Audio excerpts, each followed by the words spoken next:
विशान देव सवितरुद्रवितान परासु यद भद्रम तन्नयासु। ओम भद्रम कर्णेभिः शृणुयाम देवा भद्रम पश्येमाक्षभिर्यजत्रा स्थिरैरङ्गैस्तुष्टुवांसस्तनूभिर्यसेमहि देवहितमेदायुः। ओम वेद प्रेम सुधीर श्रोताओं संप्रथम सब ऋग्वेद के अष्टम मंडल के 72वें सूक्त की व्याख्या में प्रवेश करने जा रहे हैं। इस सूक्त में 18 मंत्रों का संकलन है। मंत्र दृष्टा हरियत प्रागात देवता अग्नि और छंद गायत्री। इस सूक्त के प्रथम मंत्र का शीर्षक है हव्य प्रदान करने का कथन। और संबंधित मंत्र का सर्वप्रथम सत्तर पाठ हो जाए। हविष्कृणोद्धवागमदध्वर्यर्वनते पुनः विद्वान् अस्य प्रशासनम्। इस प्रथम मंत्र में अध्वर्यु नाम के पुरोधा से या याजक से अनुरोध किया गया है कि अग्निदेव प्रकट हो चुके हैं, अब उन्हें आहुति प्रदान करो। तो होता नाम का जो पुरोधा था या याजक था, वो ऋग्वेद के मंत्रों से देवताओं का आवाहन करता था। और जो अध्वर्यु नाम का पुरोधा था, ऋतुज या हम कह सकते हैं उसे यज्ञ का एक संपादक पुरोधा, तो यह सूचित किया गया है कि यज्ञ वेदी में अग्निदेव प्रकट हो गए हैं, अब उन्हें आहुति प्रदान करने का समय हो गया है। अस्तु हे अध्वर्यु नाम के पुरोधा, अब तुम उन्हें पुनः पुनः आहुति प्रदान करो और यही तुम्हारी सेवा है। तो हविः कृणुध्वम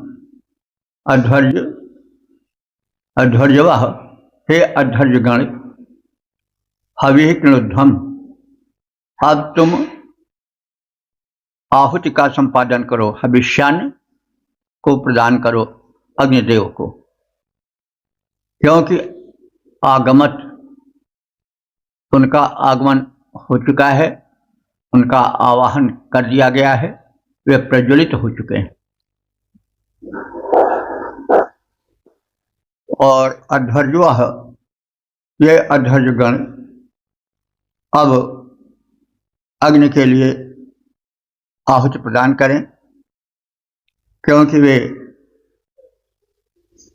प्रशासनम विद्वान, आहुति प्रदान करने के सक्षम विद्वान हैं।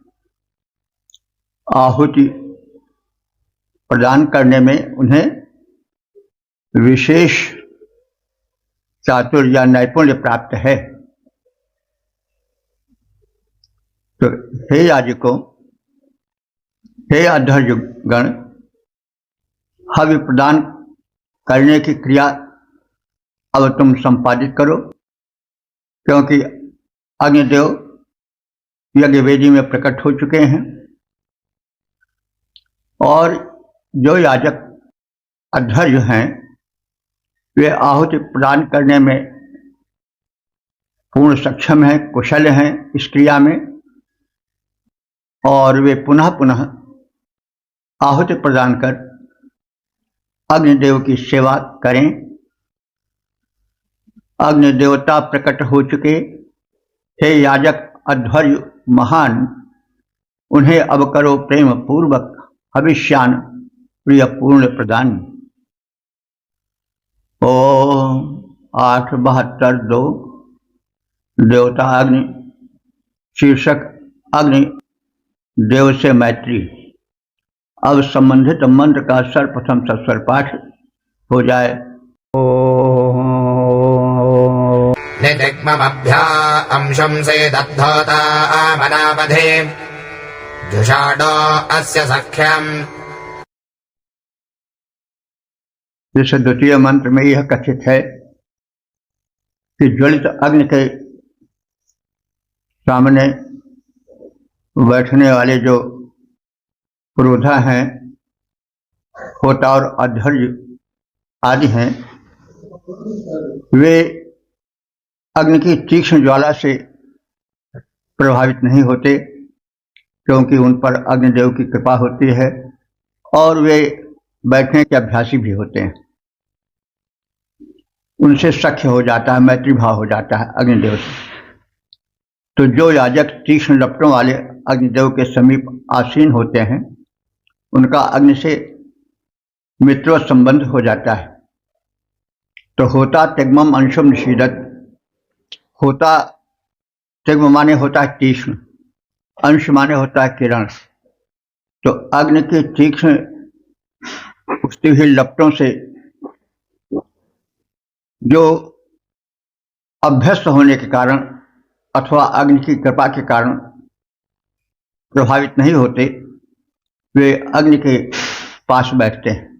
निषीदत माने बैठते हैं, अंश माने किरण, तिग्म माने तेज, होता माने जो अग्नि देव को आवाहित करते हैं।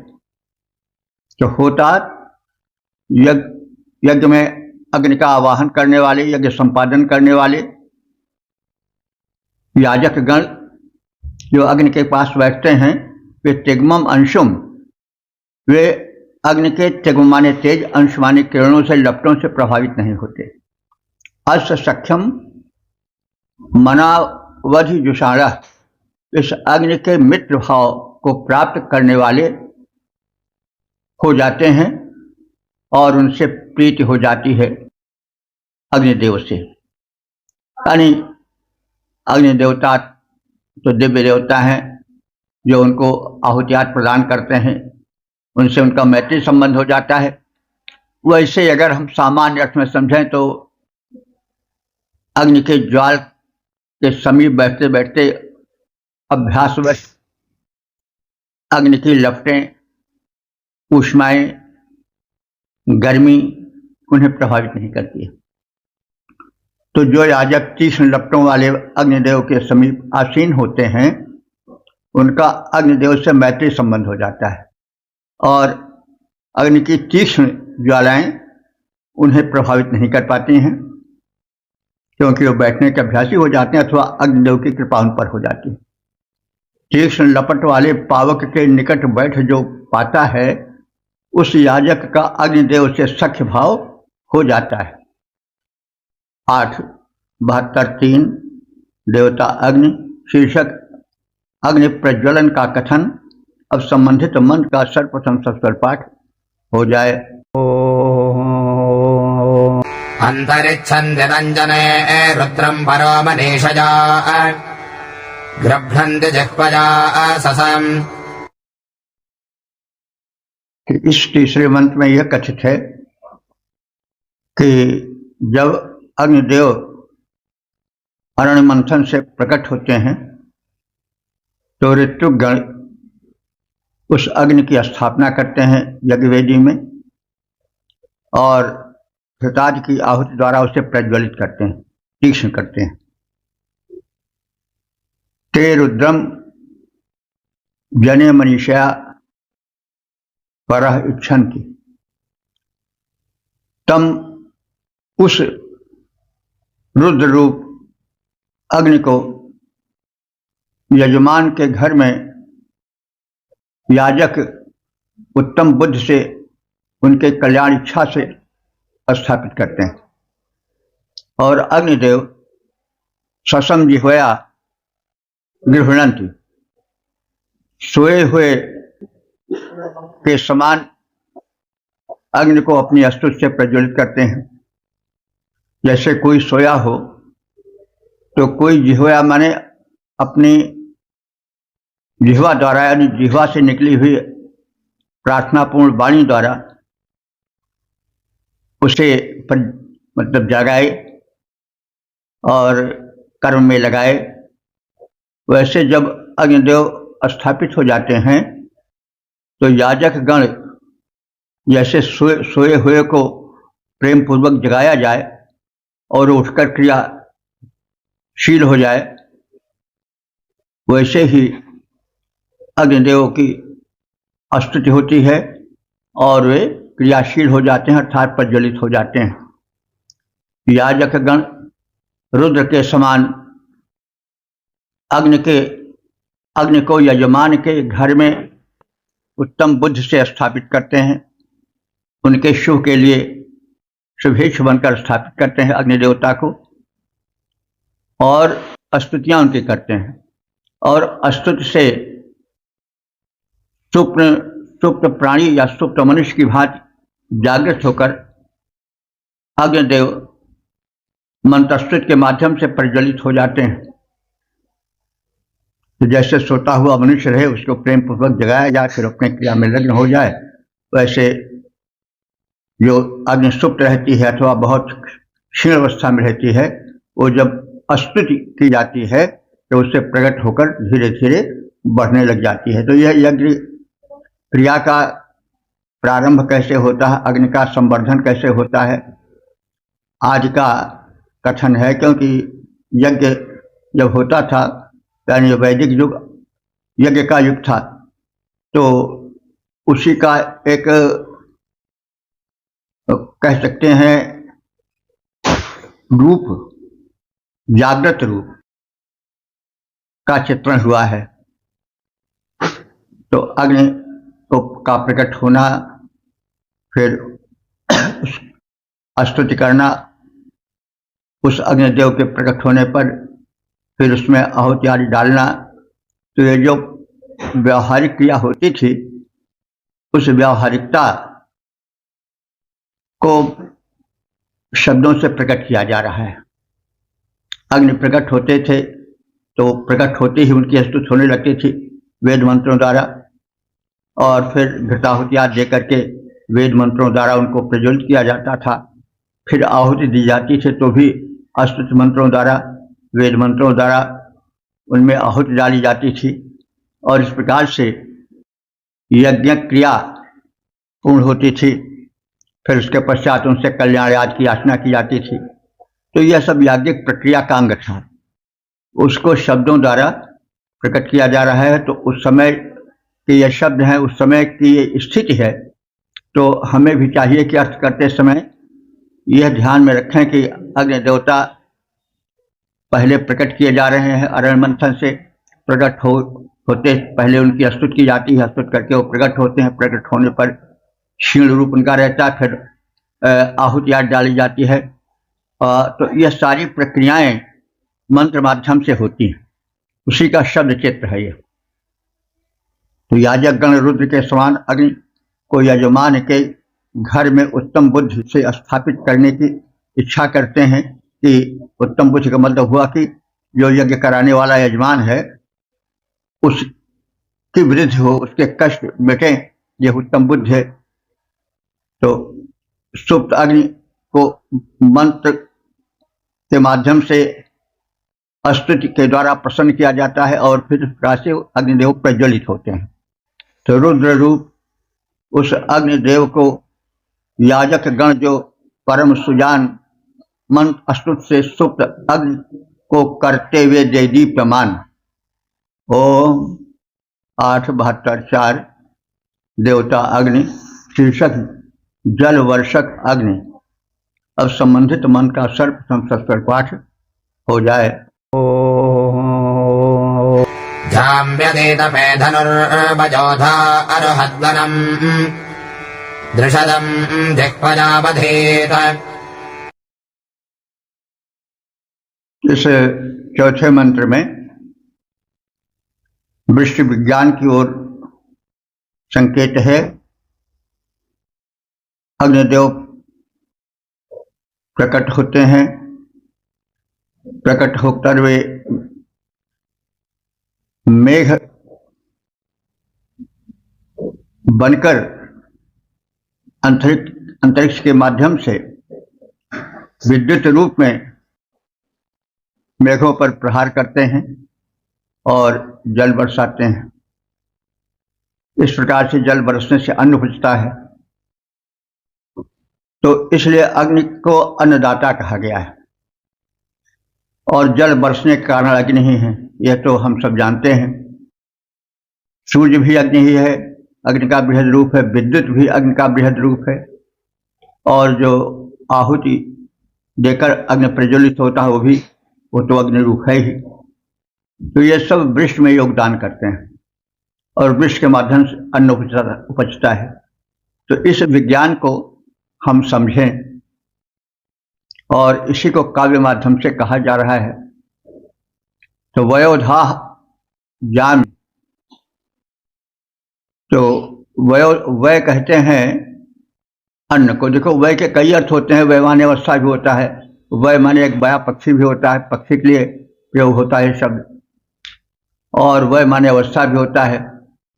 तो प्रसंगानुकूल अर्थ लेना चाहिए। यहाँ वयोधा कहते हैं अन्न दाता, अन्न को धारण करने वाला, अर्थात अन्नदाता अग्नि।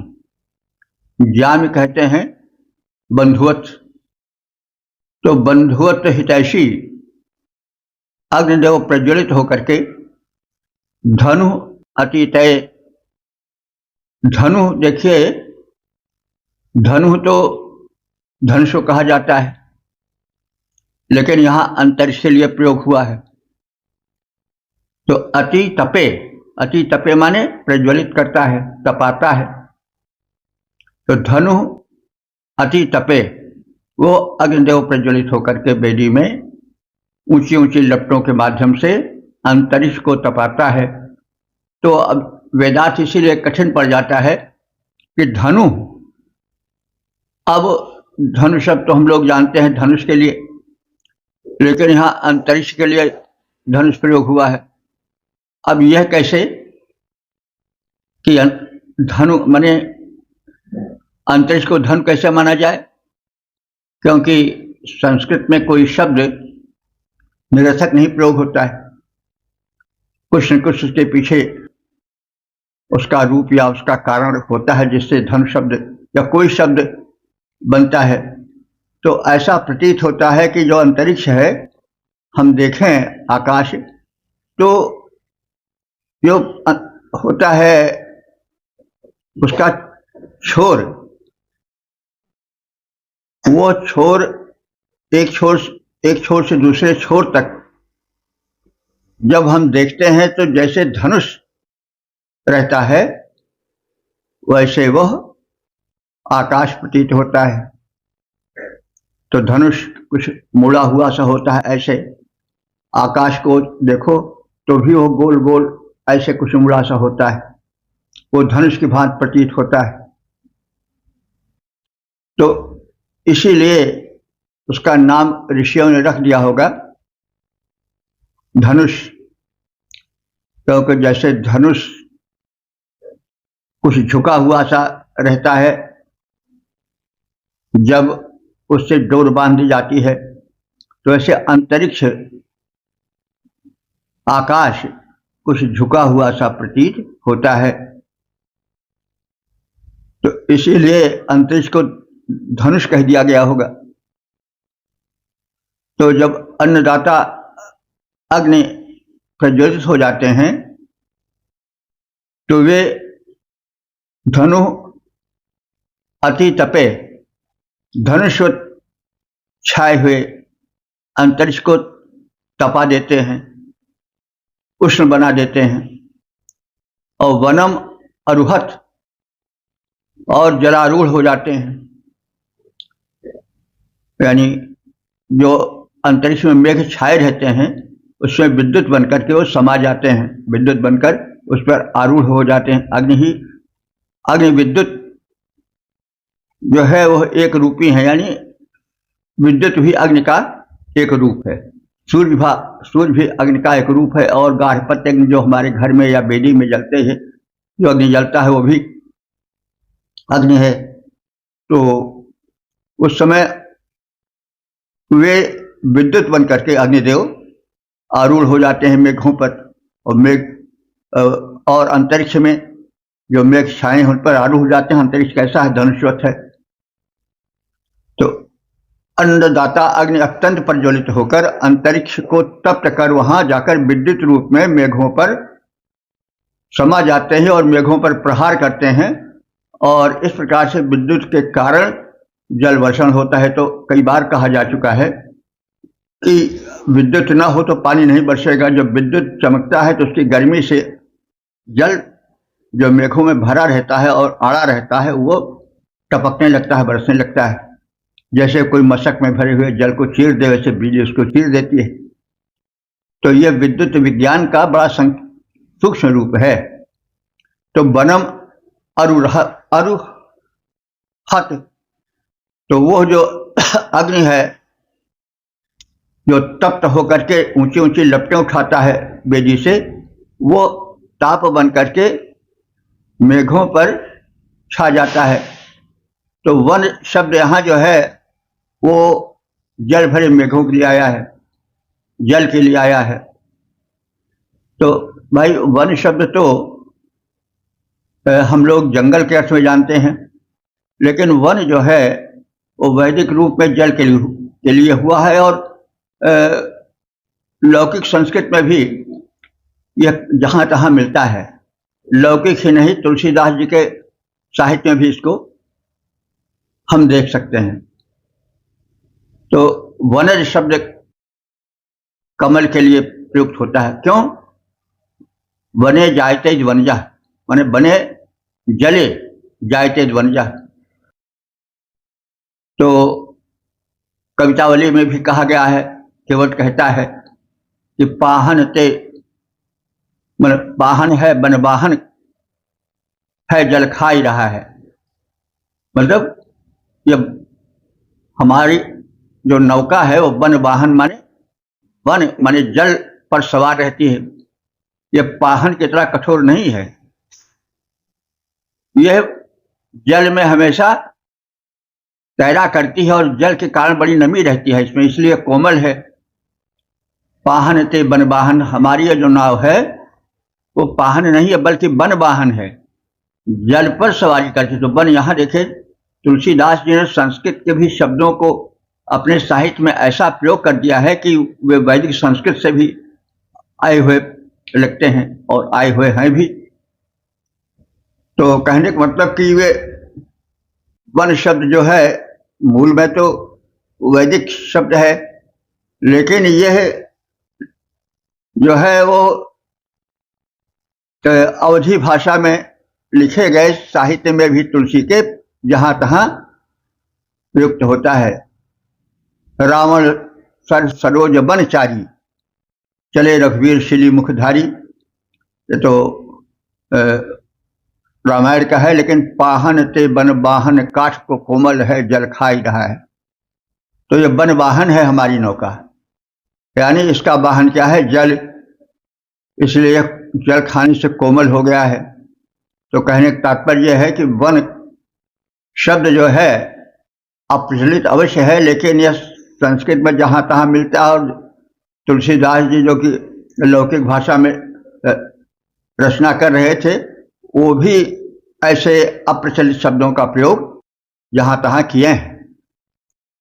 तो वनम अरुहत, यह जो अग्नि है यही जाकर के विद्युत बन करके बादलों में भरे जल पर आरूढ़ हो जाता है और वर्षा का कारण बनता है।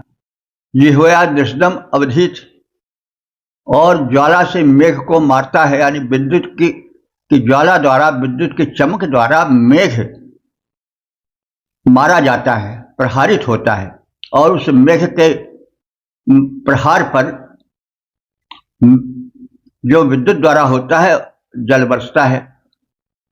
तो यह काव्यात्मक कथन है कि जिह्वया दृष्टम अवधीत, अग्नि अपने जिह्वा यानी जिह्वा रूप लपट द्वारा अथवा विद्युत द्वारा या जिह्वा रूपी विद्युत द्वारा वो अंतरिक्ष में जा करके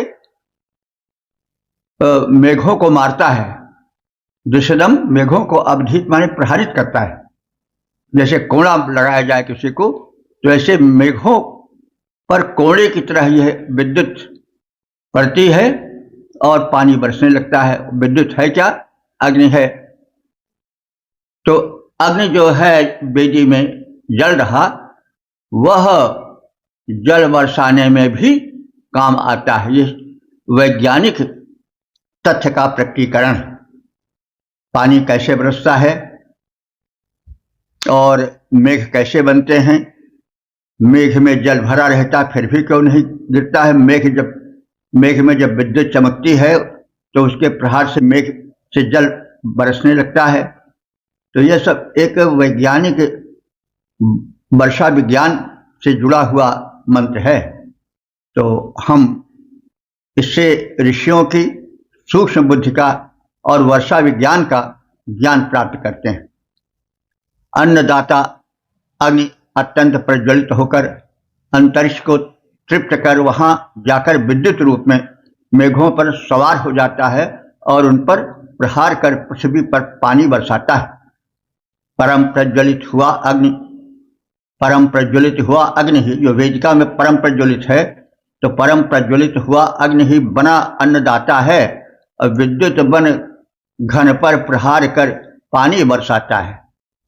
8:72 5 देवता अग्नि, निंदक अग्नि की कृपा नहीं समझ पाते हैं। अब संबंधित मंत्र का सस्वर पाठ हो जाए।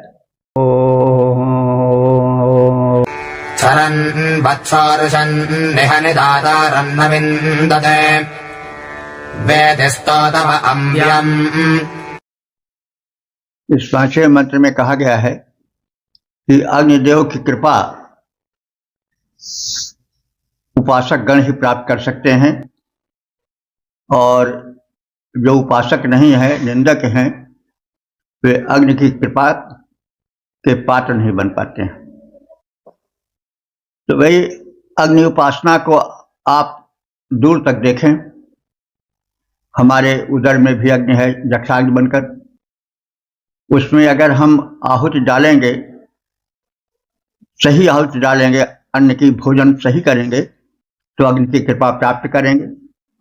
यदि ऐसा नहीं करेंगे तो हम अग्नि की कृपा के पात्र नहीं बन पाएंगे। इसी प्रकार से हम लोक में भी यदि अग्नि को प्रकट करके उसमें उत्तम आहुति डालेंगे तो हमें जो है वह प्रदूषण शून्य वातावरण मिलेगा।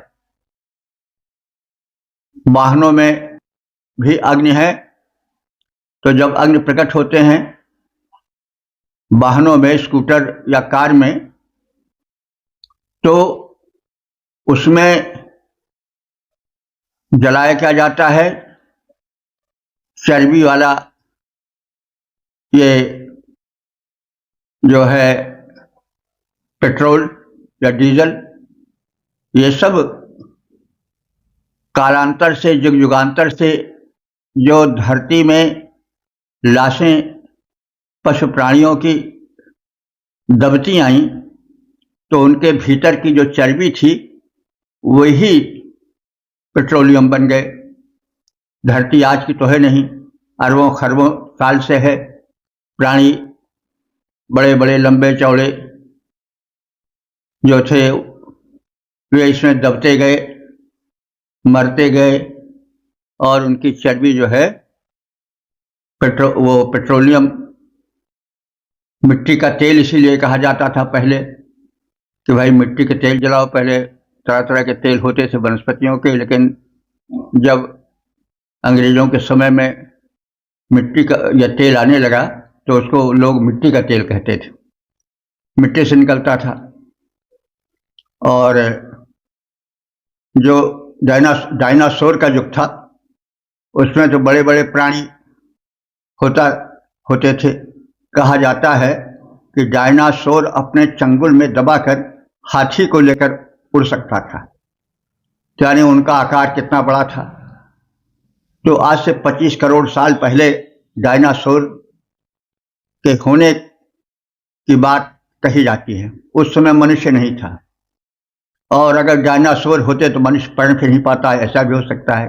जब इतने वो लंबे चौड़े और भयंकर होते थे तो चूहे की तरह आदमी को दबाकर उड़ जाते। तो कहने के तात्पर्य है कि यह जो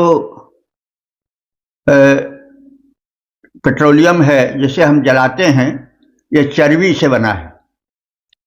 तो भाई अग्निदेव जो हम पेट्रोलियम जलाते हैं उससे तो प्रसन्न होंगे नहीं, और उसका परिणाम हम देखते हैं प्रदूषण। प्रदूषण के जरिए वैज्ञानिक बताते हैं कि बिना समय के वर्षा होती है, बिना समय के जिन स्थानों पर वर्षा नहीं होती वहां वर्षा हो जाती है, बर्फ जब नहीं पड़नी चाहिए तो बर्फ पड़ जाती है, रेगिस्तानों में भी वर्षा होती है, अरब वगैरह में इतनी तेज बारिश होती है कि सड़कें जो हैं वे नदी बन जाती हैं, देख रहे हैं हम टीवी आदि में। तो यह क्यों है? यज्ञ के अभाव में है, क्योंकि जो हम जला रहे हैं व्यापक रूप में वो क्या है? पेट्रोलियम है। पेट्रोलियम क्या है? चर्बी है, और अग्निदेव को हम उसी को समर्पित कर रहे हैं, तो अग्निदेव कैसे संतुष्ट होंगे? तो इसलिए अग्निदेव को शुद्ध घृताहुति या अन्य औषधीय द्रव्य जब अर्पित किया जाता है तो वातावरण शुद्ध होता है, और उस शुद्धता में प्रदूषण की गुंजाइश नहीं रह जाती है। तो इस वैज्ञानिक तथ्य से जोड़ करके अर्थ करना चाहिए।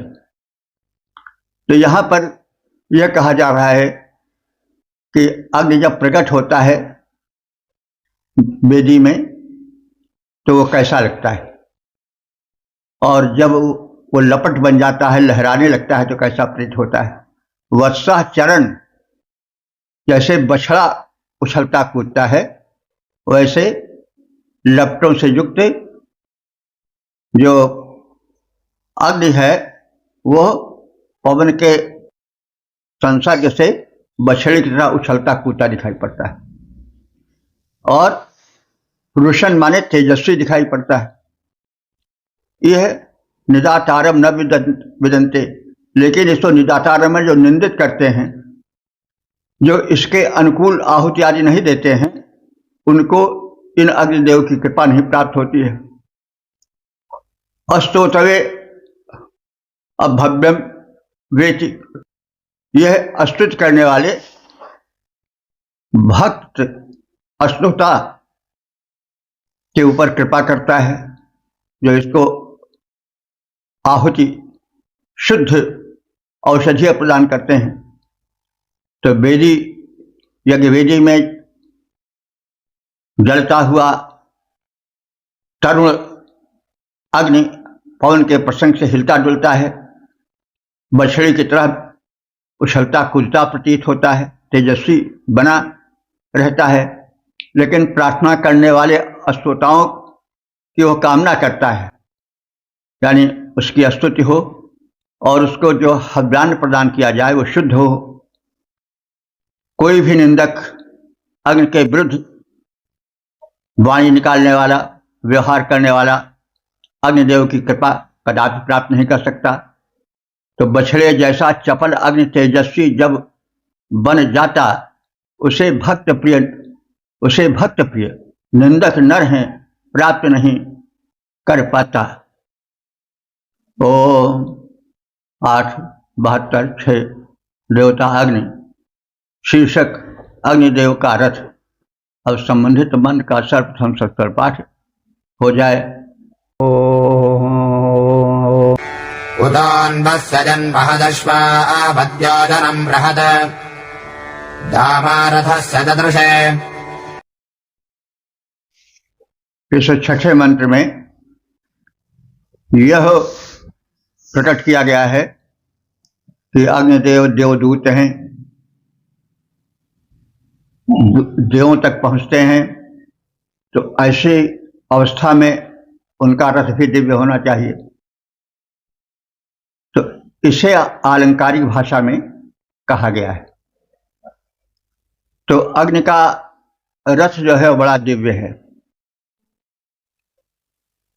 उतो नु अश्य, और इसका यह अश्वत महत योजनम, अश्वावत माने घोड़े से युक्त, यत महत योजनम जो विस्तृत रथ है जिसमें घोड़े योजन माने युक्त हैं। रथ से दामा ददशे, और इसके रथ की दामा माने लगाम, दाम माने रस्सी, तो हम लोग जानते हैं प्रचलित शब्द है, दाम रस्सी के लिए आता है। संस्कृत में इसका जहां तहां प्रयोग भी होता है। तो रथ से दामा माने रथ की रस्सी अर्थात लगाम भी ददशे माने देखी जा सकती है। तो इस इन अग्नियों का रथ है, उसमें अश्व भी जुड़े हैं और रथ में अश्वों की लगाम भी देखी जा सकती है। तो अब यह आलंकारिक कथन है। लपटें जो हैं जब बिखर जाती हैं तो उसमें वही लगाम कही जा सकती है, और जो अग्नि प्रकट होकर बढ़े तो वही रथ है। तो इस तरह से इसको एक आलंकारिक शैली में प्रकट किया गया है। इन अग्निदेव महान विस्तृत रथ अश्वों से संपन्न है, यानी इन अग्निदेव का महान विस्तृत रथ अश्वों से संपन्न है। उन रथों की लगाम भी दिखाई देने लगी है। तो ये अग्निदेव जब प्रकट होते हैं तो समझ पड़ता है कि वह रथ से आ गए हैं, और जो उनकी बिखरी हुई लपटें हैं वो लगाम की तरह हैं। वे देव हैं इसलिए रथ से आवेंगे, परम देव हैं। तो ये सब एक रूपक के रूप में कथित है। रथ महान है दिव्य अग्नि का, अर्श जते छवि छाई, विद्युत ज्यों लगाम चमकीली देने लगी दिखाई। ओ 872-7 देवता अग्नि शीर्षक पावन अग्नि की उपासना। अब संबंधित मंत्र का सर्वप्रथम सस्वर पाठ हो जाए। दुहन्ति सप्तैकापपद्दा पञ्चसृजतः तीर्थे सिन्धो रथस्परे। इस 7वें मंत्र में ऋग्वेद काल के भूगोल का परिचय मिलता है। आर्य गण पहले सप्त सैंधव प्रदेश में, यानी आज के सिंध और पंजाब प्रदेश में ही, जहाँ की 7 नदियां बहती हैं, वहाँ सीमित थे। वही उनके यज्ञादि कर्म होते थे। दुर्भाग्य का विषय है कि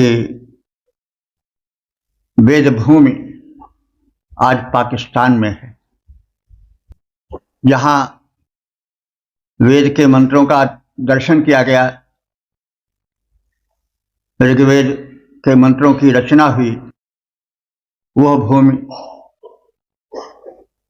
अब हमारे अधिकार में नहीं रह गई है, और यह दुर्भाग्य ही कहा जाएगा। अदूरदर्शी नेताओं ने बंटवारा करके किस प्रकार से हमें उस भूमि से वंचित कर दिया गया। वहां हम वेद मंत्र भेजने का भी साहस नहीं कर सकते हैं, क्योंकि कहीं ऐसा न हो हम संकट में पड़ जाएं कि तो पाकिस्तान से संबंध रखते हैं।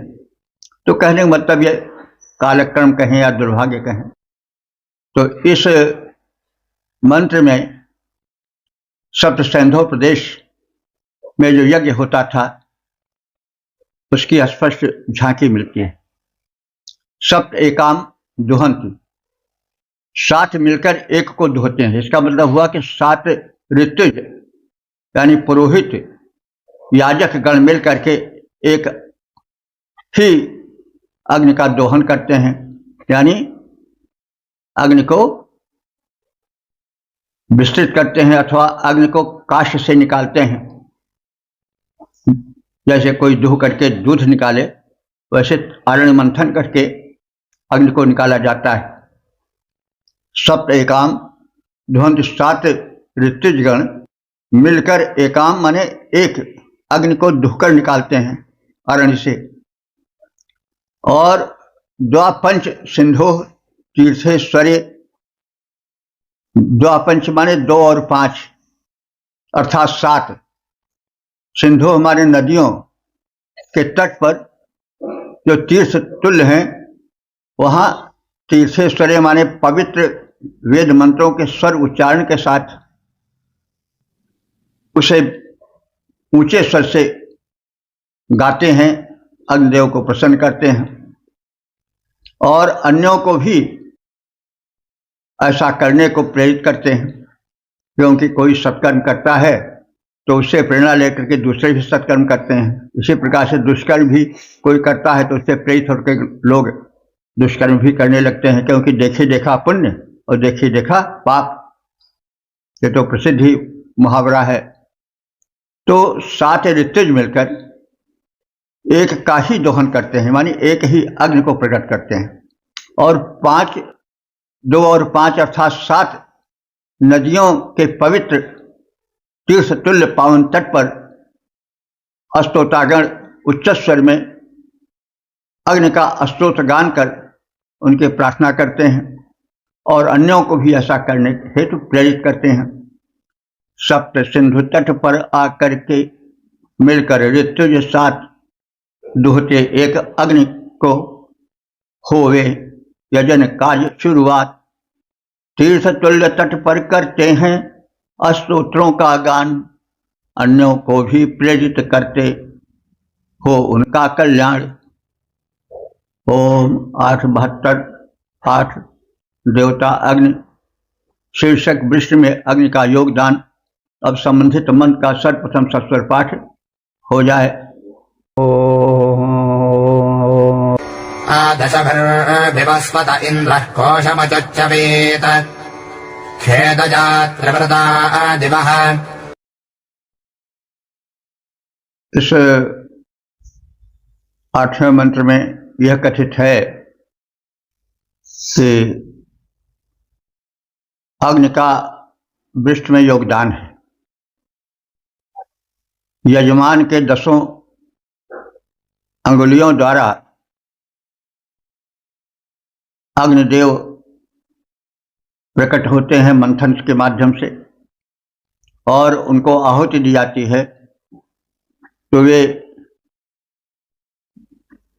आकाश में अपनी गति करने लगते हैं और अपना प्रभाव डालते हैं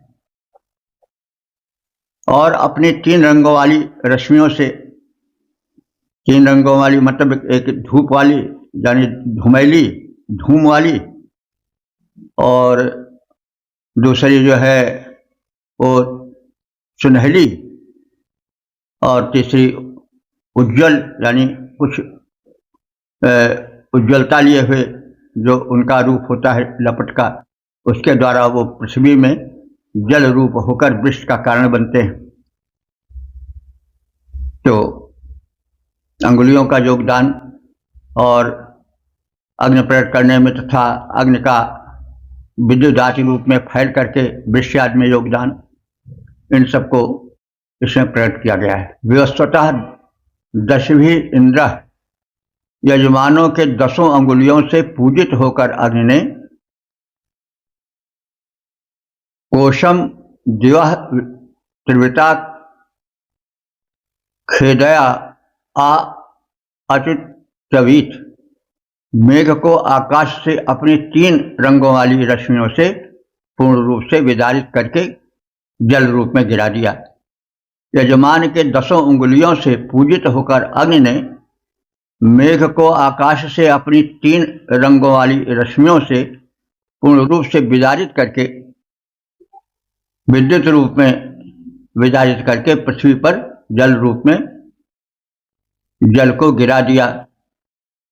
10 अंगुलियों से घृत द्वारा पूजे जब यजमान, तब प्रसन्न होते हैं पावक रश्म युक्त द्युतिमान धूम रूप से नभारूढ़ हो घन मंडल में जाते, विद्युत बनकर चीर मेघ को पानी है बरसाते। ओम 872-9 देवता अग्नि यज्ञाग्नि की परिचर्या अब संबंधित मंत्र का सर्वप्रथम सत्तर पाठ हो जाए। परित्रिधातुरध्वरम् जोर्निरे दिनबीजसे मध्वा होतारो अंजते। इस नवे मंत्र में यह कथित है कि 3 वर्ण वाले अग्निदेव प्रथम प्रकट होते हैं अरण मंथन से। तो प्रारंभ में उनकी जो दीप्ति होती है वो त्रिवर्णी होती है, 3 रंग वाली होती है, अर्थात कृष्ण और लोहित और शुक्ल। मतलब प्रारंभ में प्रकट होते हैं तो धुआं भी निकलता है और प्रदीप्त होने पर उसका रूप जो है वह लोहित माने लाल रंग का भी दिखाई पड़ता है, और जब थोड़ा और प्रदीप्त होता है तो शुक्ल माने कुछ सफेदी लेकर के वो दिखाई पड़ता है। तो प्रारंभिक जो अग्निदेव वेदी में प्रज्वलित होते हैं उनके 3 रूप दिखाई पड़ते हैं। कृष्ण काले धुआं से युक्त होने के कारण, और लोहित माने प्रारंभिक अग्नि कुछ लोहित माने लाल वर्ण की होती है, और जब प्रदीप्त हो जाती है तो उसमें शुक्ल वर्ण आ जाता है, यानी बिल्कुल सफेदी सी दिखाई पड़ती है। यह सब ऋषि बिल्कुल शब्द चित्र खींच रहा है अग्नि के प्रकट होने का। तो धातु जुड़नी नव्यसी अध्वरम एक। तो धातु माने 3 रंग वाले, अर्थात कृष्ण लोहित और शुक्ल, इस भेद से 3 वर्णों वाले अग्नि जब अध्वरम माने यज्ञ में, नवीसी माने नवीन रूप में प्रथम प्रकट होते हैं तो यह अग्नि अपनी नवीन ज्वाला से यज्ञ में आता है। होतारह माने जो होता पुरोहित और अन्य पुरोधा हैं वे मध्वा पर्यंजते, वे होम निष्पादक अध्वर्य आदि ऋत्विकगण घृतादि तथा मधुर पदार्थों से उस अग्नि को आहुति डाल करके प्रज्वलित करते हैं और सिंचित करते हैं। सिंचित करते हैं माने पर्याप्त मात्रा में डालते हैं। पर्यंजते सिंचित करते हैं, घृतादि से सिंचित करने का मतलब पर्याप्त मात्रा में घृतादि तथा अन्य मधुर पदार्थ गुड़ आदि डाले जाते हैं।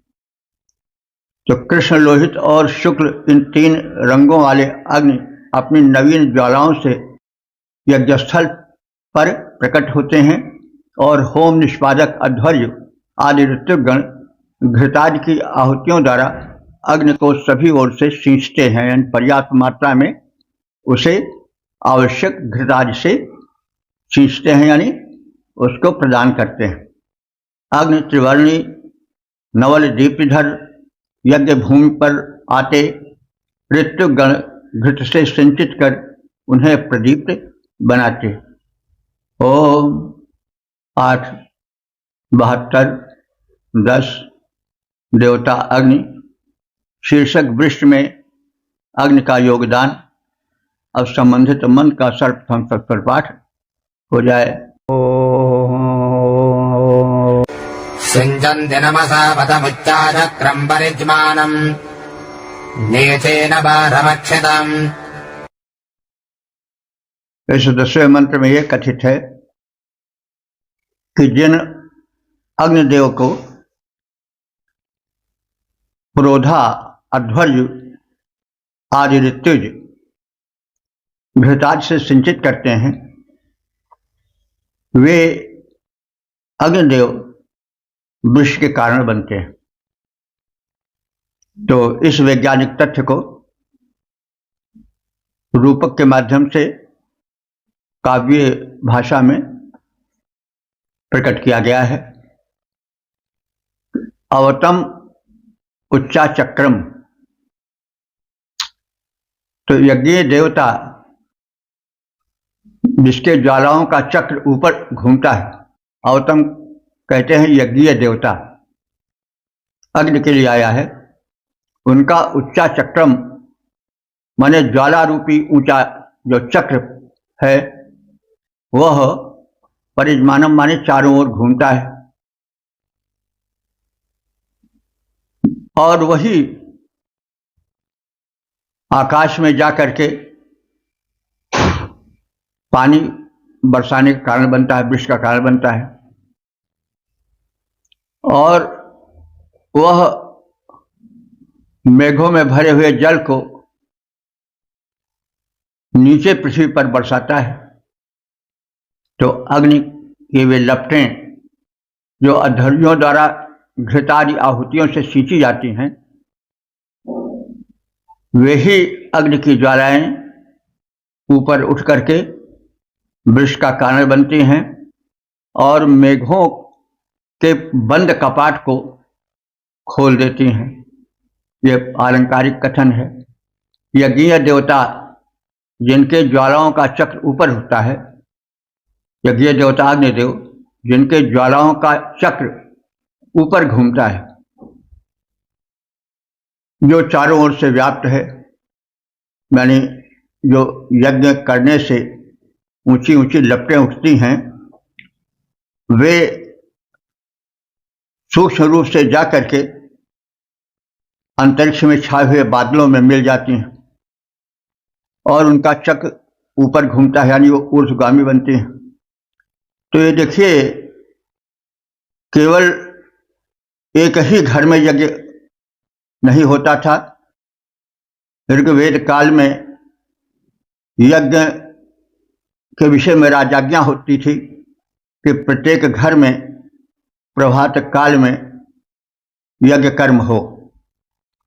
तो प्रत्येक घर में यज्ञ कर्म होता था तो ज्वालाएं उठती थीं और उनसे जो ऊर्जा होती थी वो चारों ओर से फैल करके आकाश में छाए हुए बादलों से मिल जाती थी, अथवा अंतरिक्ष में वो गूंजा करती थी। उसका परिणाम होता था कि जब मेघ छाते हैं तो, और जो वर्तमान में मेघ नहीं रहते उस समय जब आहुति डाली जाती है तो वह अंतरिक्ष में मिली रहती है। वह शक्ति, वह ज्वाला, उसका सूक्ष्म अंश जो है वह अंतरिक्ष में छाया रहता है और फिर उस ऊष्मा के माध्यम से जो वृष्टि होती है वह जो है अत्यंत हितकारी होती है। तो यही कहना चाहता है ऋषि कि आवतम उच्चा चक्रम परिजमानम नीचीनवारम अक्षितम, अर्थात यज्ञीय देवता अग्नि जिसकी ज्वालाओं का चक्र ऊपर उठकर घुमा करता है, जो चारों ओर से व्याप्त होता रहता है, आकाश अंतरिक्ष में घूमता रहता है, नीचे फिर जब मेघ आते हैं तो मेघों के दरवाजे को खोल देता है, इसलिए जल जो उनमें भरा रहता है वो नीचे पृथ्वी की ओर आने लगता है, वृष्टि होती है और विश्व रूप में जल प्रवाहित हो जाता है। ऐसे अग्निदेव को यज्ञ माध्यम से नमसा सिंचन्ति, अध्वर्य गण है वो नमन पूर्वक सींचते हैं, यानी घृत आदि औषधीय और द्रव्यों को मिला करके जब आहुति रूप में उसे डालते हैं तो उनसे जो ऊर्जा निकलती है, जो औषधीय तत्व निकलता है वो अंतरिक्ष में छा जाता है और वह वृष्टि का कारण बनता है। और वृष्टि समय पर होती है, वृष्टि एक विशिष्ट मात्रा में होती है और यह यज्ञ का प्रभाव है। आज जो कुछ समय वर्षा होती है, समय पर वर्षा नहीं होती है, उसका कारण यह है कि यज्ञ कार्य नहीं होता है। तो यज्ञ जब होता था चारों ओर तो उससे जो धूम निकलता था औषधीय, वो अंतरिक्ष में गूंजा करता था। कोई चीज नष्ट नहीं होती है, अंतरिक्ष में जमा होती रहती है। यह वैज्ञानिक सिद्धांत है कि कोई वस्तु नष्ट नहीं होती है, वो अंतरिक्ष में सूक्ष्म रूप से व्याप्त रहती है।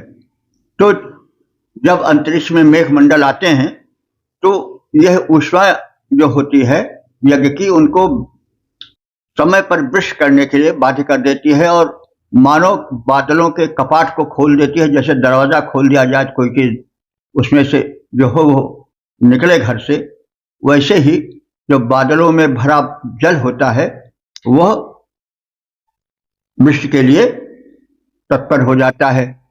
जैसे कोई दरवाजा खोल दे और दरवाजे के भीतर जो बंद हैं वे बाहर निकल जाएं, तो वैसे जल बादलों से निकलकर धरती की ओर वृष्टि हेतु तत्पर हो जाता है। यज्ञ देवता जिनके ज्वालाओं का चक्र ऊपर उठकर घूमता है, जो चारों ओर से व्याप्त हैं, वह नीचे बरसने के लिए मेघ कपाट को खोल देते हैं। यह क्षीण नहीं होता है, यानी जो यज्ञ के द्वारा धूम आदि उठते हैं, जो औषधीय ऊर्जा जाके अंतरिक्ष में जमा हो जाती है, वह समय आने पर मेघों से मिल करके उसको वृष्टि के लिए समय पर जैसे कोई दरवाजा खोल दे वैसे खोल देते हैं और वृष्टि होने लगती है। ऐसे अग्नि को याजक गण घृताहुति से नमन पूर्वक सिंचन करके ऊर्जा को ऊर्जा प्रक्षिप्त होने के लिए यत्न करते हैं। व्याप्त चतुर्दिक पावक उनकी उठती ऊपर को ज्वाला, व्याप्त चतुर्दिक पावक उनकी उठती ऊपर को ज्वाला, विद्युत बनकर के प्रविष्ट शोभित होती है घनमाला। मेघ पटल को खोल अग्नि जो वर्षा शुभ लाते हैं, वे याजक द्वारा घृत आहुति से सींचे जाते हैं। ओम 8-72-11 देवता अग्नि शीर्ष जल वर्षणकारी अग्नि। जब संबंधित मंत्र का सर्वप्रथम पाठ हो जाए। अभ्यारमिदत्र जो निषिक्तम् पुष्करे वधो अवदस्य विसर्जने। इस 11वें मंत्र में याज्ञिक जीवन जो है वो वृष्टि का कारण बनता है। यज्ञ होता है और यज्ञ से जो ऊर्जा निकलती है वह ऊर्जा सुवृष्टि का कारण बनती है। यहाँ टिक करके इस सूक्त में ऋषि बताना चाहता है कि भाई यदि तुम मौसम को दुरुस्त रखना चाहते हो, वृष्टि और अनावृष्टि दोनों बाधक न बने और समय समय पर वृष्टि हो, समय समय पर जो है सूर्य की किरणें धरती पर आवें और जो वृक्ष का जल हो वह उपद्रव रहित हो, तो ये सब चाहते हो तो यज्ञ करो, याज्ञिक जीवन अपनाओ। इसलिए ऐसा समझ पड़ता है कि इस सूक्त में ऋषि थोड़ा टिक करके संदेश देने जा रहा हो और यह बताना चाह रहा हो कि याज्ञिक जीवन जो है वो ऋतुओं को एक तरह से व्यवस्थित करता है। कुछ समय में वृष्टि न हो, समय पर वृष्टि हो, समय पर शीत पड़े, समय पर बर्फ पड़े, समय पर ग्रीष्म आए, ऋतु चक्र निर्बाध रूप से चलता रहे, इसके लिए यज्ञीय जीवन परमावश्यक है। तो अवतस्य माने वर्षण न होने पर, यानी वृष्टि के न होने पर, अवृष्टि काल में विसर्जने क्या होता है कि कुएं जो हैं वो सूख जाते हैं। अवतस्य विसर्जने, अनावृष्टि के कारण जब अवतस्य माने कुएं, विसर्जन माने सूख जाते हैं, और अग्नि से प्रेरित अद्रय माने मेघ, विद्युत अग्नि, यहाँ अग्नि से तात्पर्य हुआ विद्युत अग्नि, यानी अवतस्य विसर्जने, जब अनावृष्टि के कारण कुएं सूख जाते हैं, विद्युत अग्नि, तब विद्युत अग्नि से प्रेरित होकर के अद्रया माने मेघ, अद्र वैसे पर्वत को कहते हैं, लेकिन मेघ और पर्वत में प्रायः ऋग्वेद में समानता देखी गई है, और अद्र मेघ का अधिक अर्थ देते हैं और पर्वत का अर्थ देते हैं, लेकिन कम देते हैं। तो जब कुएं सूख जाते हैं और तब उस अकाल की स्थिति में विद्युत अग्नि कार्य करती है और मेघ को प्रताड़ित करती है। अभ्यारम इत माने पृथ्वी के पास जाकर पुष्करे, पुष्कर कहते हैं तालाब को, तालाबों को मधु निषिक्तम मीठे पानी से भर देते हैं। तात्पर्य यह हुआ कि जब अवर्षण से कूप सूख जाते हैं, तब विद्युत अग्नि से प्रेरित मेघ पृथ्वी के पास जाकर झुककर वृष्टि करने लगते हैं और तालाबों को मीठे जल से भर देते हैं। वर्षा होती जब नहीं, वर्षा होती जब नहीं और सूखते कुएं दिखलाते हैं, तब विद्युत बनकर अग्नि देव घनमंडल में छा जाते हैं। अपने प्रभाव से नीरधार को भूतल पर बरसाते हैं, मीठे जल के द्वारा सारे सूखे सरोवर भर जाते हैं। ओम 872 12 देवता अग्नि, शीर्षक संपन्नता प्रदायक अग्नि देव। अब संबंधित मन का सर्वप्रथम सस्वर पाठ हो जाए। गाव उपावतावतं महे यज्ञस्य रक्षुदा उभाकर्णा हिरण्यजा। इस 12वें मंत्र में यह कथित है कि जल संपदा से गोधन एवं कृषि समृद्ध हो और देश में समृद्धि आवे, देश संपन्न हो और लोग स्वर्णाभरण से विभूषित हो जाएं, यानी एक संपन्न देश बन जाए देश, क्योंकि वृक्ष से ही समृद्धि आती है। यह वैदिक युग का कथन है और आज भी लागू होता है। तो गावाह, गावाह का अर्थ होता है गायें, गो का बहुवचन है गावाह प्रथमा में। तो गावाह माने गायें, अथवा गो माने किरण भी होता है और गो माने गाय भी होता है, तो गावाह बहुवचन है।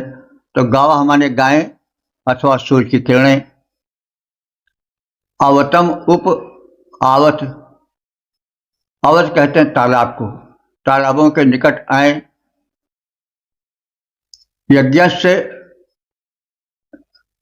यानी यज्ञमय देश की, मही माने भूमि को, रफसुदा माने अत्यंत उपजाऊ बनाए, ताकि उभा कर्ण हिरण्यया, उभा माने दोनों कान सोने के आभूषण से विभूषित हो जाएं। तो किरणें तालाब के निकट आएंगे तो उससे जल शोषित करेंगे, तो जल शोषित जल ही मेघ बनते हैं। अथवा गायें आएंगी तालाबों से जल पिएंगी, स्वस्थ होंगी। तो इन दोनों के माध्यम से देश संपन्न बनेगा, यानी सुविष्ट होगी तो भी देश संपन्न बनेगा। गायें पर्याप्त मात्रा में होंगी, स्वस्थ होंगी तो भी देश संपन्न बनेगा और भूमि उपजाऊ बनेगी।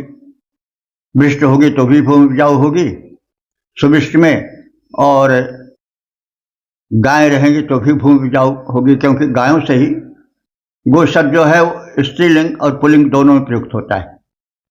गाय से गो शब्द से गाय और बैल दोनों का अर्थ निकलता है। तो जब गाय यानी बैल या गाय रहेगी तो क्या होगा, गोबर निकलेगा बहुत, उससे खाद बनेगी और तो भी उपजाऊ होगा। और बैल के द्वारा कृषिकर्म होगा, खूब खेत जोते जाएंगे तो भी जो है वह उपज बढ़ेगी। उपज बढ़ेगी तो देश संपन्न होगा। जब देश संपन्न होगा तो लोग स्वर्णाभरण पहनेंगे, कानों में बढ़िया कुंडल धारण करेंगे। तो यह कुंडल धारण करना, सोने के कुंडल धारण करना संपन्नता की निशानी है। और सभी चाहते हैं कि हमारा देश संपन्न हो, हम खूब बढ़िया आभूषण पहन करके सज धज कर चले। तो कहा गया गायें माने किरणें, अवतम उप आवत, अवतम कहते हैं सरोवर के, उप माने समीप, आवत माने आए। यज्ञ से यज्ञमय देश की, मही माने भूमि को, रफसुदा माने अत्यंत उपजाऊ बनाएं। उभाकर्ण हिरण्यया ताकि दोनों कान सोने के आभूषण से युक्त हो जाएं। गायें अथवा किरणें तालाबों के निकट आएं। वे यज्ञ प्रधान देवभूमि को अत्यंत उपजाऊ बनाएं ताकि देश संपन्न हो जाए और लोग अपने कानों में स्वर्णाभरण को धारण कर सके। तो गायें किरणें जलपूर्ण सरोवर में जल पीने को आती जाएं। वे हृष्ट पुष्ट होती जाएं, उर्वरा भूमि शोभा पाएं। गायों से अनुदानित स्वदेश संपन्न बनाएं, छवि छाएं। सोने के कुंडल कानों में लोगों के हिलते दिखलाएं। 8:72-13 देवता अग्नि शीर्षक यज्ञ करने की सम्मति। अब संबंधित मंत्र का सर्वप्रथम सत्वर पाठ हो जाए। आसुते सिंदश्रयम् रोदस्योरभिश्रयम् रसादधेत वृषभम्। सामान्य लोगों को यज्ञ के लिए प्रेरित किया गया है। यज्ञ करो ताकि सुभिष्ट हो और देश संपन्न बने। रोदस्य, रोदसी कहते हैं अवनी अंबर दोनों को, दोनों का मिला रूप एक शब्द में है रोदसी में। तो रोदसी रोदस्य माने द्यावा पृथ्वी अथवा अवनी अंबर के मध्य अग्निश्रियम, जो कांत मान अग्नि सुशोभित है, उसको सिंचित करो। यानी वो अंतरिक्ष में कौन अग्नि है? विद्युत अग्नि है। विद्युत अग्नि जो है वो कहाँ से आती है? मूल रूप से पृथ्वी से ही आती है, क्योंकि पृथ्वी का जो जल है वो उठता है और सूर्य के द्वारा सिंचित होता है और वही उसी ताप से विद्युत बनती है। तो देखिए अग्नि के 3 रूप हैं। यह समय समय पर हम कहते आ रहे हैं कि उसका व्यापक रूप तो सूर्य है अग्नि का, उसके बाद बिजली भी अग्नि का ही रूप है, और जो गार्हपत्य अग्नि है जिसे हम अपने घर में देखते हैं वो भी अग्नि है, और जो यज्ञवेदी में जलता है वो भी अग्नि है। तो अग्नि का व्यापक पूजन हो, यानी यज्ञादि हो, ताकि सुविष्ट हो और प्रजा सुखी हो। तो रोदस्य हो अभिश्रियम, द्यावा पृथ्वी के मध्य सुशोभित, असिंचत, उस अग्नि को सिंचित करो, यानी यज्ञ माध्यम से प्रसन्न करो, भर दो उसमें ऊर्जा। रसा माने होता है धरती, वृषभम दधीत, वर्षक मेघ को धारण करे। तो मतलब यह हुआ कि यज्ञ के ज्वाला से भरे हुए मेघ सुशोभित हों। तो इसमें यह बताया जा रहा है कि जब अग्नि के माध्यम से वेदी में आहुति आदि औषधीय द्रव्य डाले जाते हैं तो वे आकाश में उठकर अंतरिक्ष में छाए रहते हैं, और जब पृथ्वी का जल भाप बनकर के आकाश में जाता है तो ही बादल बन जाता है, और वह बादल उस यज्ञीय ऊर्जा से परिपूरित हो जाता है। उसके कारण सुविष्ट होती है और पुष्ट जल धरती पर बरसता है। वह निरापद होता है और औषधीय तत्व से भरा होता है। तो यह वैज्ञानिक तथ्य प्रकट किया जा रहा है कि अवनी अंबर के मध्य मेघमंडल में जो अग्नि विद्युत रूप में विद्यमान है, उसे पृथ्वी पर स्थापित करो और यज्ञ करो। प्रज्वलित अग्नि को घृताहुति से सींचो ताकि औषधीय तत्व उसमें समाविष्ट हो जाए, और यज्ञ धूम के माध्यम से वर्षक मेघ उत्पादक तत्वों को, औषधीय तत्वों को धारण करें, जिससे पृथ्वी का परम कल्याण हो। जो अग्नि व्योम में विद्यमान है उसे वेदिका में लाओ, दीप्यमान करके घृत मिश्रित आहुतियां देते जाओ। औषध मिश्रित धूमों से युक्त घन नीर दिव्य बरसाएंगे, धरती होगी समृद्ध, दोष दारिद्र सकल मिट जाएंगे। ओम 8, 72, 14 देवताग्नि शीर्षक सायं बेला में घर आने वाली गायें। अब संबंधित मन का सर्वप्रथम सस्वर पाठ हो जाए। तेजानतस्वभोक्या संवत्सा सोनमातृभिः मिथुनसन्दजामिभिः। इस 14वें मंत्र में यह कथित है कि सायंकाल गायें चरकर लौटकर आकर अपने बछड़ों से और अपने साथ रहने वाली और गायों से मिलती जुलती हैं। वैसे ही सूरज की किरणें वे चारों ओर फैली रहती हैं, लेकिन सायंकाल में आकर के सूरज के गोले में समाविष्ट हो जाती हैं। वही उनका अपने परिवार से मिलना जुलना है। यह अलंकारिक कथन है। वत्सासह न मातृभि मिथा। वत्सासह न माने समान। बछड़े जिस प्रकार माता से परस्पर मिलते हैं, मातृभि मिथा, मिथा माने परस्पर, मातृभि माने माताओं से यानी गायों से। वत्सासा माने बछड़े लोग। जैसे बछड़े माताओं से परस्पर मिलते हैं, ते स्वम ओकम जानत जामि भी।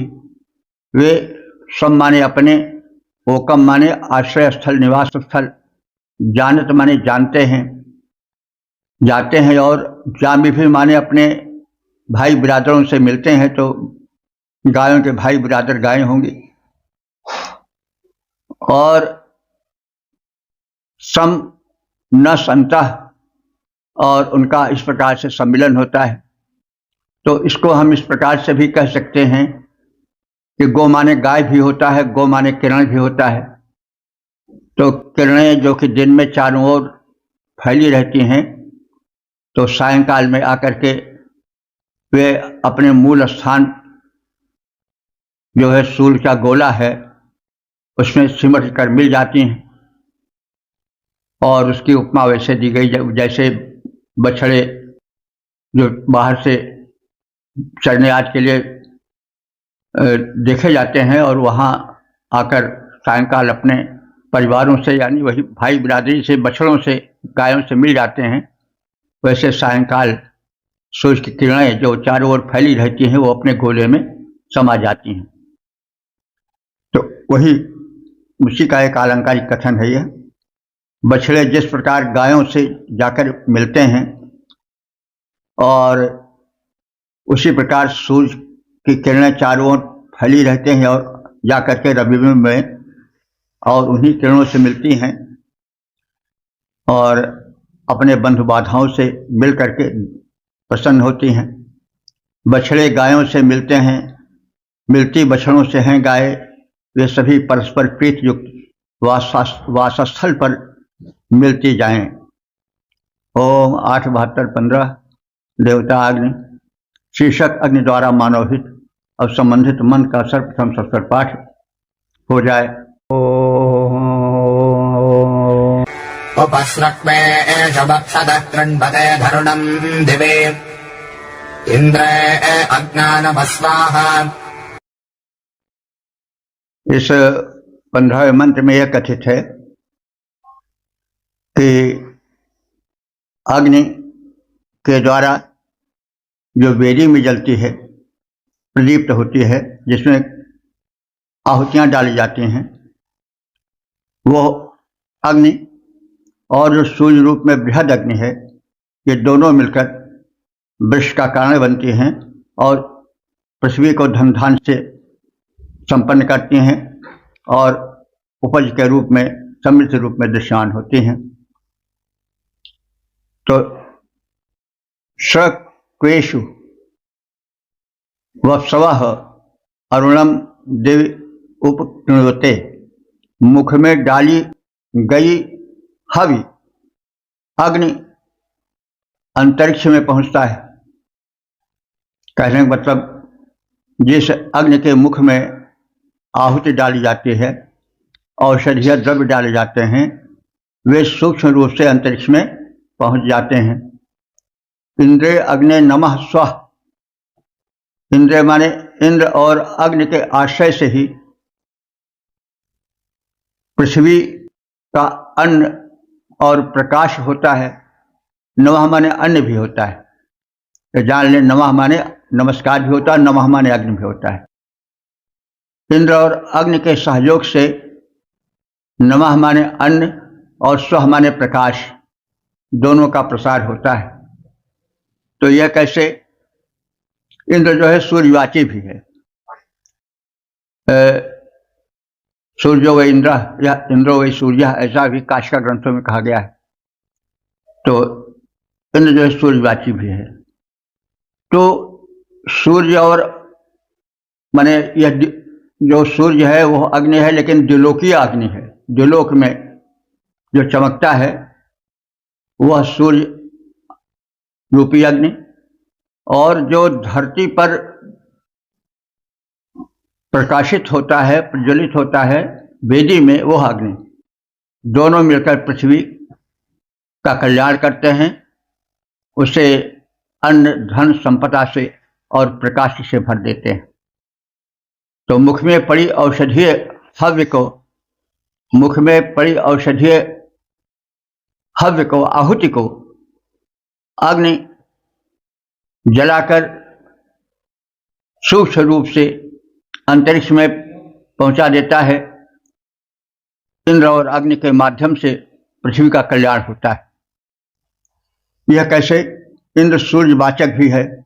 इसका स्पष्ट आशय यह है कि औषधीय हव्य को अग्नि जलाकर सूक्ष्म रूप से अंतरिक्ष में भेज देता है और वहां सूर्य की किरणें या सूर्य की किरणों के संयोग से बने मेघमंडल उसे धारण कर लेता है, और इस प्रकार औषधीय दिव्य जलवृष्टि होती है और अग्नि और सूर्य दोनों मिलकर के धरती का परम कल्याण करते हैं, प्रकाश देते हैं, वहां की उपज बढ़ाते हैं, धन धान्य से धरती को भर देते हैं। अग्नि जलाता हव्य जलाकर अंबर में पहुंचाता, अग्नि जलाता हव्य जलाकर अंबर में पहुंचाता, जहां मेघ में मिला वृष्टि माध्यम से भू पर लाता।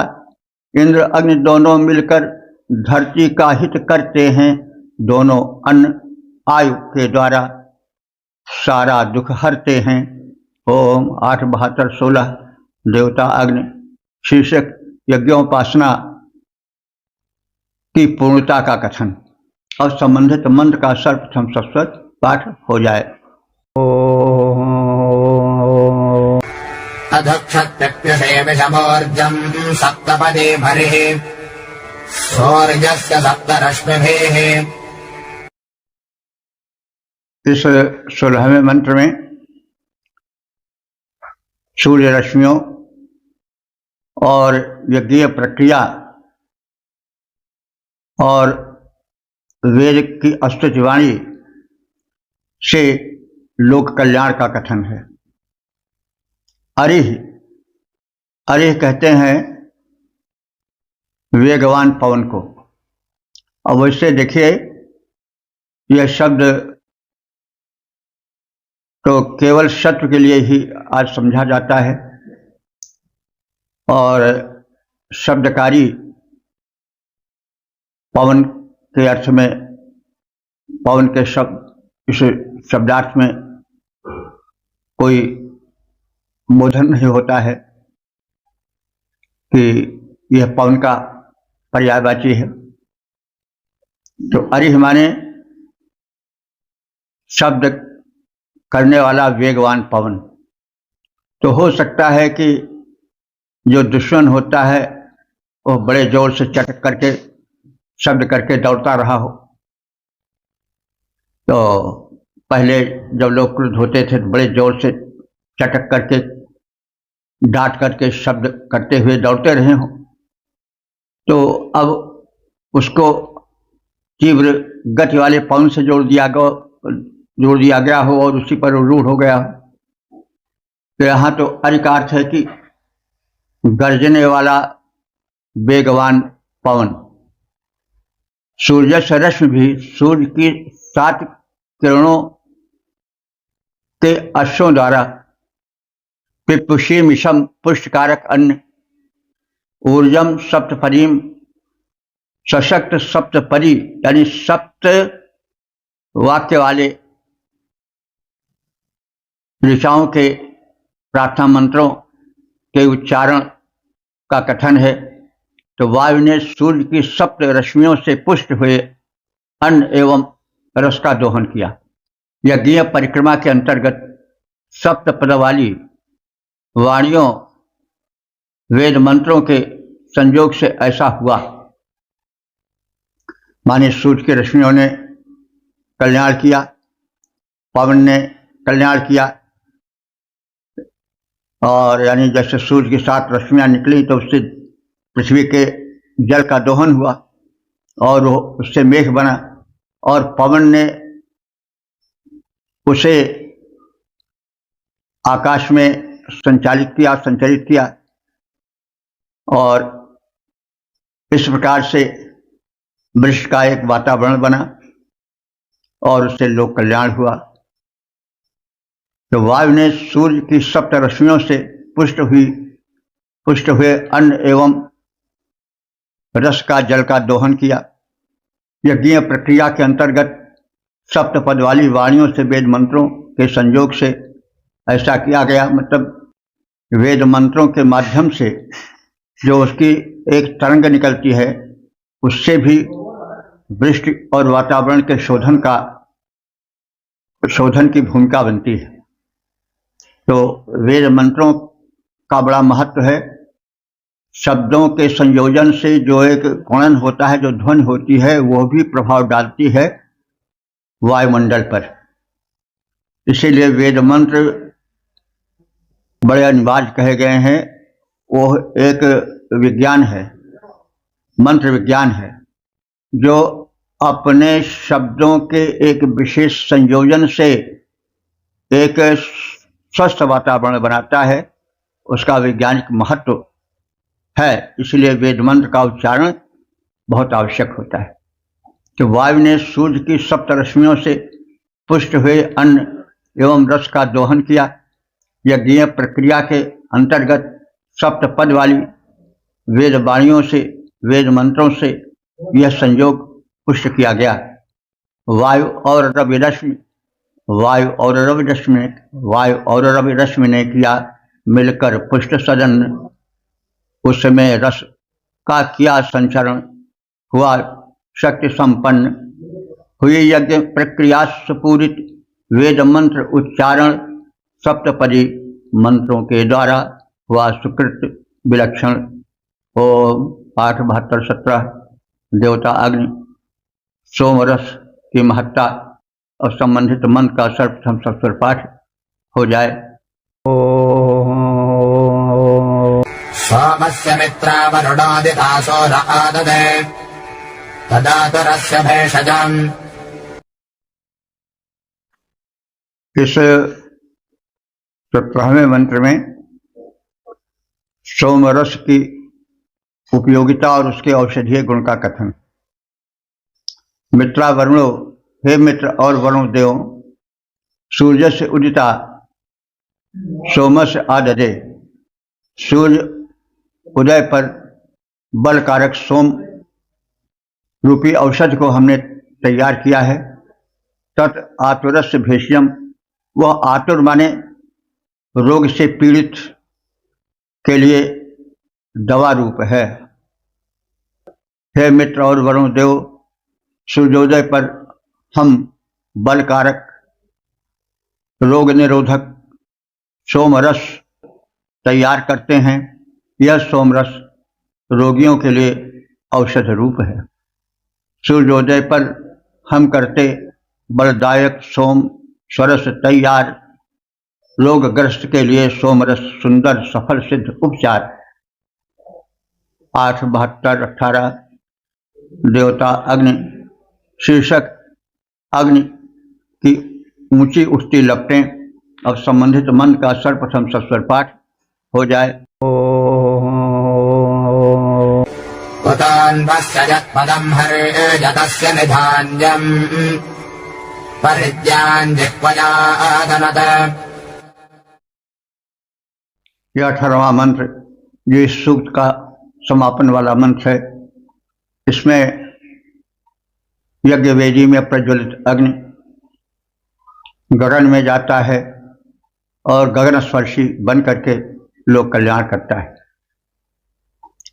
अस्य हर्यतस्य, इस कांतिमान अग्नि का यथ पदम निधान्यम, जो पद सुनिश्चित है यज्ञ वेदिका में, वह द्याम परिजिह्वया अतनत, समस्त आकाश में अपनी जिह्वा रूपी लपटों से प्रसरित होता है, उसका विस्तार होता है।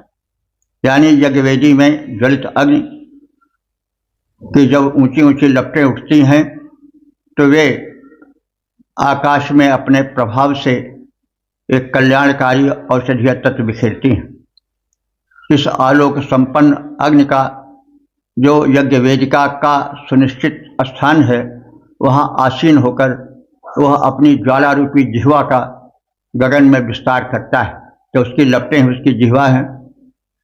तो अग्निदेव का यज्ञ वेदिका निश्चित किया गया स्थान, अग्निदेव का यज्ञ वेदिका में निश्चित किया गया स्थान, वहाँ बैठ जिह्वा ज्वाला से छूते हैं वे गगन महान।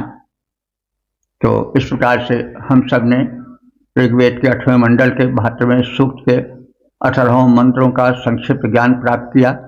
अब तक ले जो मंत्र व्याख्यायित हो चुके हैं उनकी संख्या हो चुकी है 7,299। अब इस सूक्त के केंद्रीय भाव को जान लें।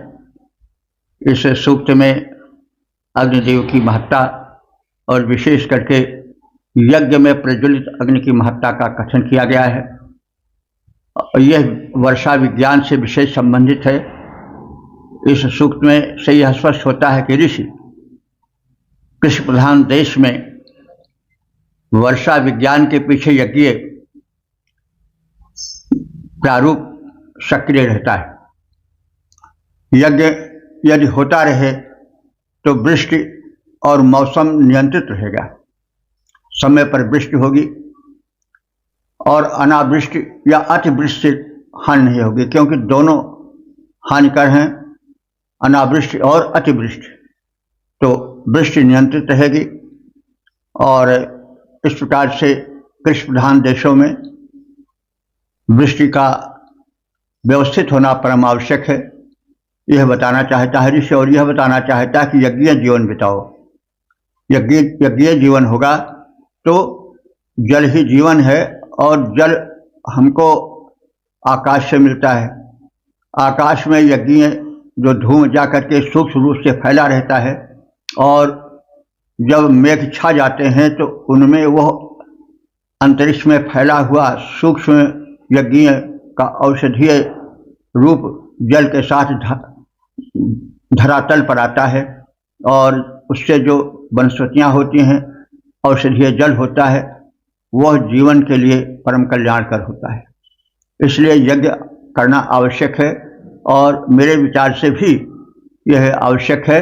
आजकल जो वृष्टि अनावृष्टि और मौसम बेतुका चलता है, कहीं पर वृष्टि, कहीं पर अनावृष्टि, कहीं पर बिना मौसम के वृष्टि, इससे लोग पीड़ित दिखाई पड़ते हैं और इसके आगे एटम बम और हाइड्रोजन बम कुछ नहीं कर पाते हैं।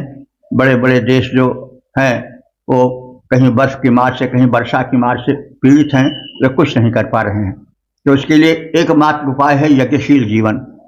अगर यह नियम हो जाए कि सौर ऊर्जा से सब चलने लगे, ये पेट्रोलियम का जो दूषित धूम है ना फैले, और साथ ही साथ यज्ञ रोज सभी घरों में हो, तो फिर ये जो तमाम आफतें हैं, तमाम जो प्राकृतिक बाधाएं हैं, वे सब मिट जाएंगी और संसार बहुत कुछ सुधर जाएगा। क्योंकि जब अन्न दूषित होता है तो विचार भी दूषित होता है। आजकल हम सब देख रहे हैं कि लोगों के विचार दूषित हैं, उसके पीछे अन्न भी है, क्योंकि जैसा अन्न वैसा मन। तो जब विचार विकृत हो जाते हैं तो फिर निरर्थक युद्ध होता है, निरर्थक बाउंडल खड़े होते हैं। तो इसलिए संक्षेप में यज्ञीय जीवन को ऋषि बहुविध कहना चाहता है और वृष्टि विज्ञान उससे विशेष रूप से प्रभावित होता है। तो इसके वैज्ञानिक प्रारूप को हम सब जाने समझें और वेद कथित उपदेशों का, संदेशों का हम सब पालन करके स्वयं सुखी बने और समग्र संसार को सुख के डगर पर लाएं। ओम सर्वे भवन्तु सुखिनः, सर्वे सन्तु निरामयाः, सर्वे भद्राणि पश्यन्तु मा कश्चित् दुःख भाग् भवेत्।